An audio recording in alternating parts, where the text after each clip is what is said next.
What happened? The Cosby Show was a groundbreaking series that defined a generation, but its sudden disappearance from the airwaves left many puzzled. What led to the iconic show's abrupt end? From Bill Cosby's personal scandals to broader societal shifts, here's a look at the real reasons behind the Cosby Show's fall from TV screens.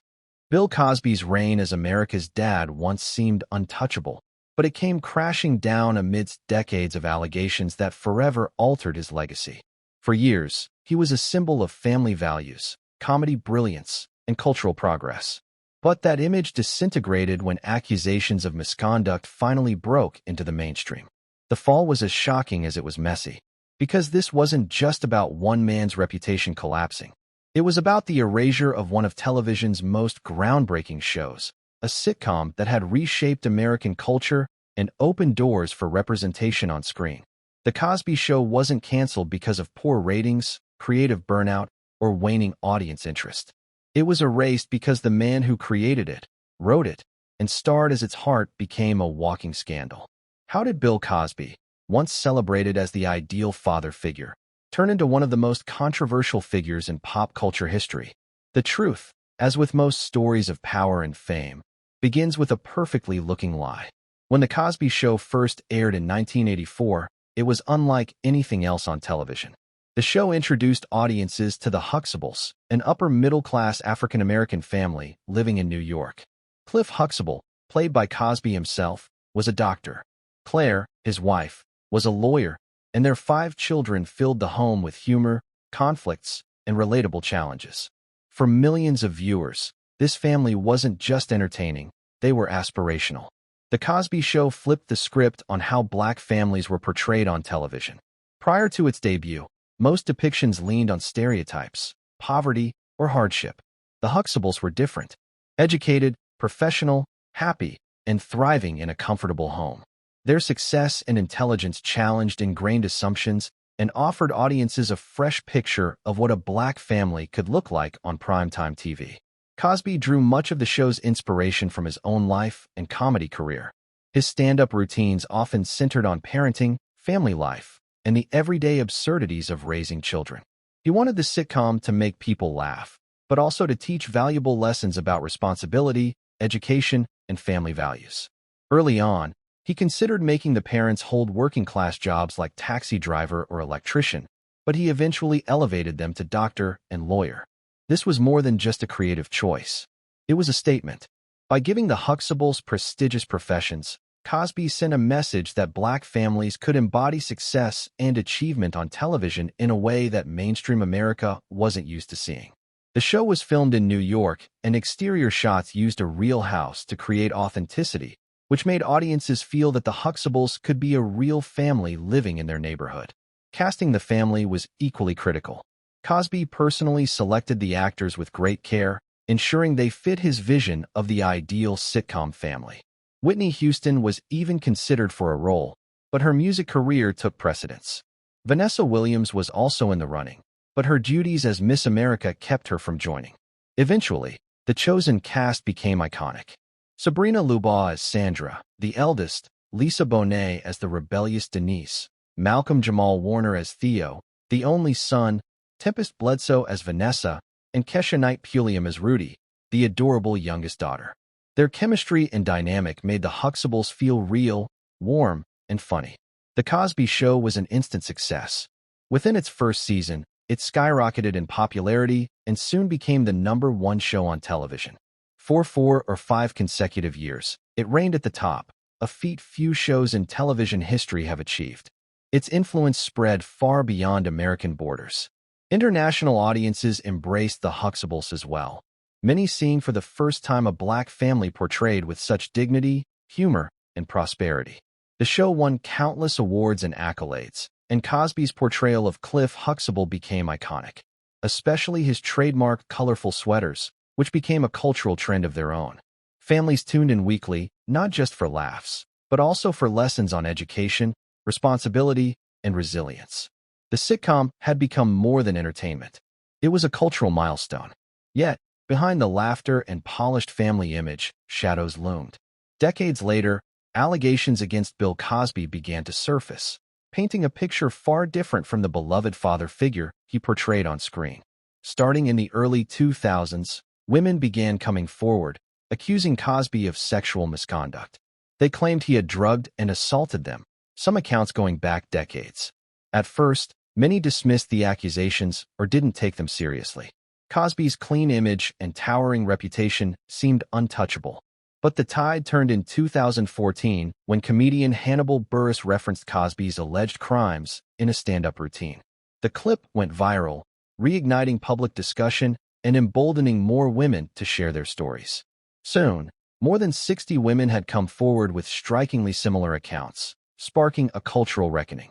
By 2015, Cosby faced criminal charges connected to a 2004 case. His first trial ended without a verdict, but in 2018, he was convicted of aggravated indecent assault and sentenced to 3 to 10 years in prison. The conviction sent shock waves through the entertainment world. Here was a man once hailed as the epitome of family values, now revealed as a predator. In 2021, Cosby's conviction was overturned on a legal technicality, and he was released. Still, the damage was done.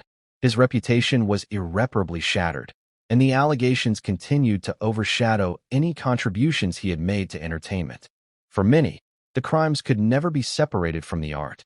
The fallout spread to The Cosby Show. Once a staple in syndication, beloved by generations, it was suddenly toxic. Television networks pulled reruns, streaming platforms scrubbed episodes, and the show became nearly impossible to find legally. A sitcom that had once represented cultural progress now carried the stain of its creator's misconduct. For the cast, this meant not only emotional disillusionment, but also financial loss. Syndication royalties that actors had depended on dried up almost overnight, forcing some into difficult situations. But Cosby's crimes weren't the only controversies tied to the show. Even at the height of its success, tensions simmered behind the scenes. Lisa Bonet, who played Denise, often clashed with Cosby. Creative, independent, and unafraid to push boundaries, she resisted his control. Her photo shoots for adult magazines and her starring role in the provocative film Angel Heart infuriated Cosby, who wanted to maintain a wholesome image for the show. Their strained relationship eventually led to Bonet being written into a spin-off, A Different World.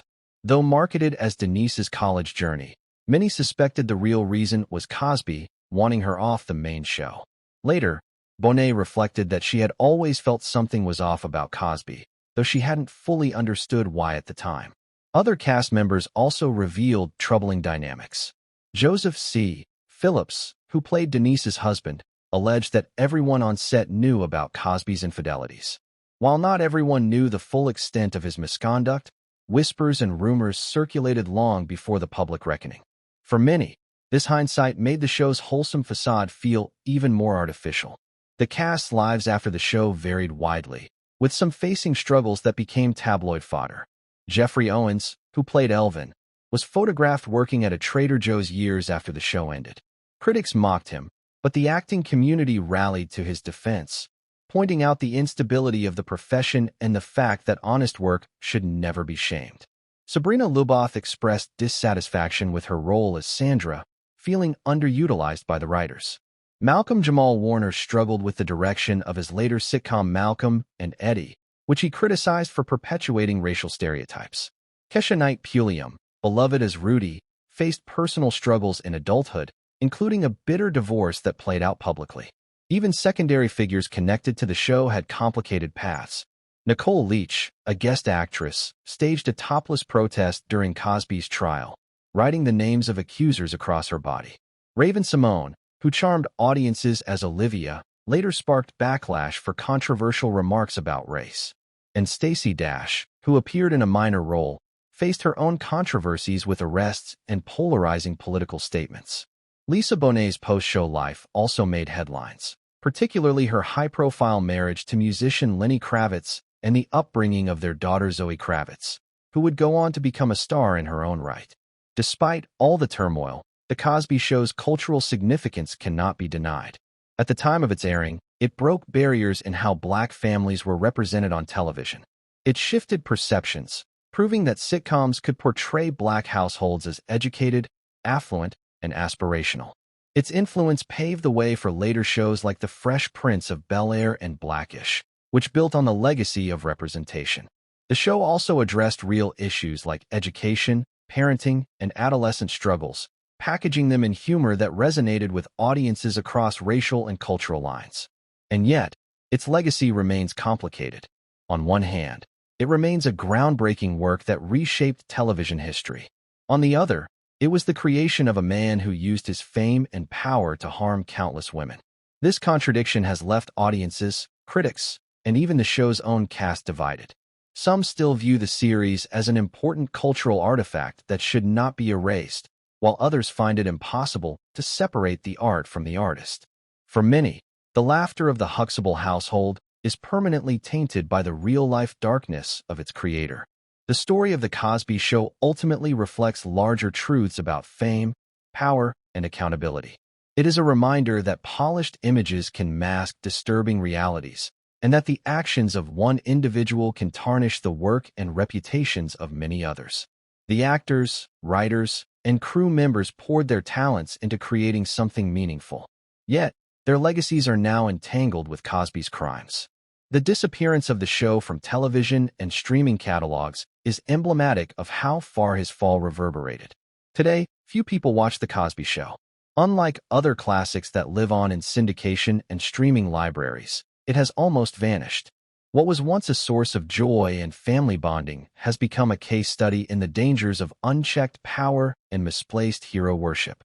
The sitcom's collapse teaches us to be careful about placing celebrities on pedestals, to remain critical of those in power, and above all, to believe survivors even when their accusations challenge beloved figures. In the end, The Cosby Show's legacy is forever split. It was a cultural triumph that expanded representation and shaped television, but it was also born from and overshadowed by the abuses of its creator. The contradiction ensures its place as one of the most complex, uncomfortable, and cautionary tales in television history. What once brought laughter and inspiration now lingers as a reminder of how appearances can deceive, how power can corrupt, and how the truth eventually comes to light. The contradictions surrounding The Cosby Show have sparked one of the most difficult debates in modern pop culture. Can art be separated from the artist? For millions, the sitcom had once been a source of joy, inspiration, and even empowerment. Families across America would gather on Thursday nights to laugh with the Huxtables, and the show became a cultural touchstone that connected people across racial and generational divides. Educators praised it for promoting values of discipline, respect, and the importance of education. Parents pointed to Cliff and Claire as role models for family life, and children looked up to Theo, Denise, or Rudy as reflections of their own struggles and growth. To some, erasing the show from syndication feels like losing a piece of history. But for others, the painful reality of Cosby's crimes makes watching it unbearable, turning every laugh track into a chilling reminder of the man behind it all. This tension has only deepened over time. In classrooms and academic discussions about television history, The Cosby Show still occupies an important place. Media scholars argue that it changed the trajectory of Black representation.